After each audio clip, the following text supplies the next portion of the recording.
কে বলছে ঠাকুরের ডাক শুনে না? আজকে কিন্তু আমি ডাকার লগে লগে 5 মিনিটে ঠাকুর কিন্তু আমার কথা শুনে গেছে।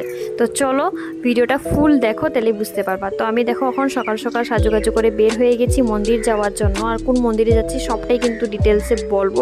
তো চলো আগে ফটাফট যাই। এখন বাজে সকাল 7:30।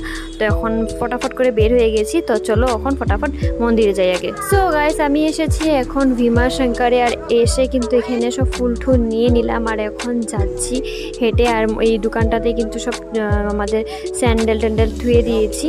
তো দেখো এখানে কিন্তু মেলাও বসেছে। আর এখানে কিন্তু প্রসাদ দেওয়া হয়।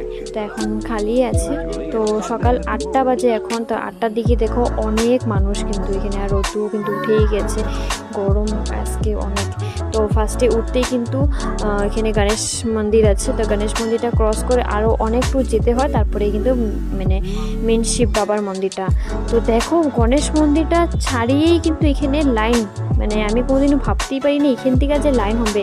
তো লাইন দেখে আমার মাথাটা ঘুরিয়ে গেছে যে আজকে আমি সত্যি পূজা করতে পারবো, মানে অসম্ভব কথা। মানে এখান থেকে লাইন, মানে এখান থেকে অনেকটাই উপরে শিব বাবার মন্দিরটা, ঠিক আছে। তো এখান থেকে লাইন মানে প্রায় 7-8 ঘন্টা লাগবে, তাও মানে হবে কি না তার নাই ঠিক আছে। তো আমি একটু আগিয়ে গিয়ে এখন দেখছি যে হলো কত টাইম লাগবে আর কতটা ভিড়, মানে কতটা লাইন লেগেছে। তো বাপরে, লাইন দেখে তো আমার মাথা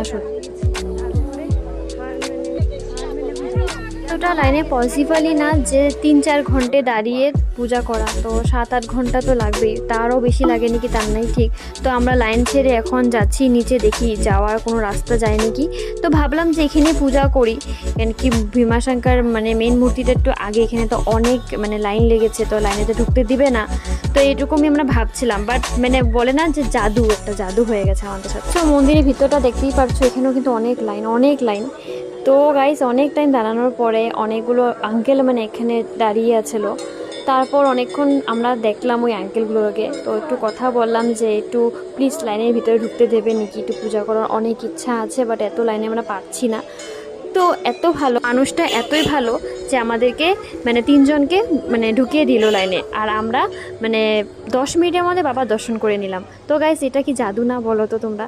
সো হর হর মহাদেব, হর হর মহাদেব। সত্যি আজকে অনেক ভালো লাগলো মনটা পূজা করে, কিন্তু সুন্দর করে পুজো করলাম। তারপরে সাইডে ধূপকাঠি মোমবাতি জ্বলালাম, সব কিছু করে কিন্তু এখন ঘরে যাচ্ছি। আর এখন দেখছি যে আমরা যে ওই গণেশ মন্দির থেকে লাইন ধরেছিলাম না, এখন গণেশ মন্দির না, এখন পার্কিংয়ের দিকে কিন্তু লাইন লেগেছে। তো ভাবো এই মানুষগুলো কখন দর্শন করবে। সো গাইস, ভিডিওটা এখানে